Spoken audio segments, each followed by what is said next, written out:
Hi, and welcome back to the listening window. Today's story is called I Went for an Evening Walk and Didn't Come Home. This story is for English speaking and listening practice, so sit back, relax, and follow along. You can download the full script, a vocabulary list, a quiz with answers, and a bonus writing or speaking prompt by clicking the link in the description. Let's begin. I wasn't supposed to be gone for more than 20 minutes. I had told my daughter I'd be right back. It was just an evening walk, something I did almost every day.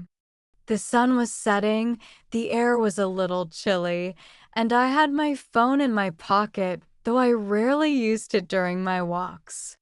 I just liked the silence, the quiet hum of a sleepy neighborhood, the birds settling in, the gentle crunch of leaves under my sneakers. It calmed my mind. That evening felt normal, completely normal. I remember I waved at old Mr. Thompson sitting on his porch, as usual. I smiled at a young couple walking their tiny white dog. Everything looked peaceful.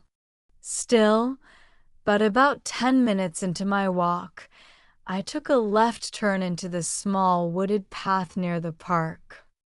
I don't know why I did it. I never went that way. Maybe I wanted to try something different. Maybe I needed a break from routine. I don't know. But I turned left. And that's when everything changed. The wooded trail was darker than the sidewalk. Trees formed a sort of tunnel above my head. The path twisted gently through the woods, with little patches of fading sunlight flickering through the leaves. It was quiet, too quiet. I kept walking slowly, curious more than anything else. Then I heard a sound behind me, a soft rustling. I stopped, turned around. Nothing, just trees and shadows. I smiled at myself, feeling silly, and kept going. But then I heard it again. This time, closer.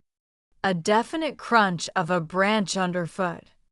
I froze. Hello. I called out, trying to sound brave, no answer. I glanced at my phone. No signal. Okay, I told myself. Just go back. Don't be stupid. I turned around and walked fast, faster than I ever had. But the path behind me, it didn't look the same. I kept walking, thinking I must have missed the turn, but everything started to look unfamiliar. Panic rose in my throat. That's when I saw it. A small cabin, tucked between trees. I hadn't noticed it before.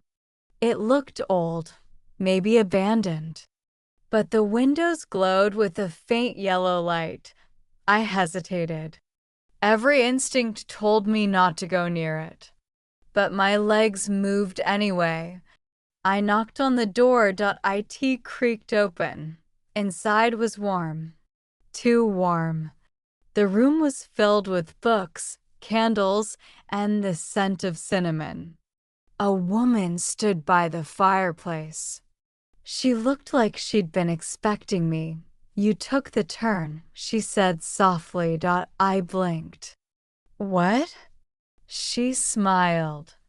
No one ever takes the turn unless they're meant to. I backed away. I think I'm lost. She nodded. You are, but not in the way you think. I turned to leave, but the door was gone. I mean, it wasn't there. Just a solid wall. That's when I realized I wasn't in my world anymore. Or my time. I know that sounds insane, but everything was different. Slower, quieter.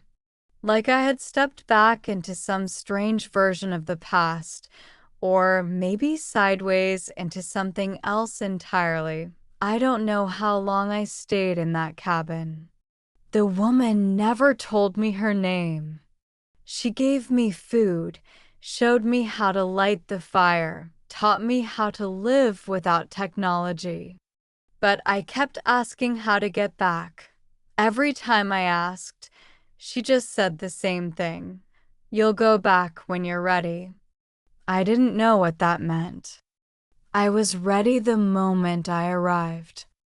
I had a daughter waiting for me, a job, a life, but the days passed, then weeks. I stopped counting after a while. Something inside me changed. I stopped panicking. I started thinking, really thinking about my life, about the choices I made, the things I ignored, the people I hurt without realizing it. I had been living on autopilot, smiling on the outside, exhausted on the inside. That walk, that path, maybe it wasn't random after all.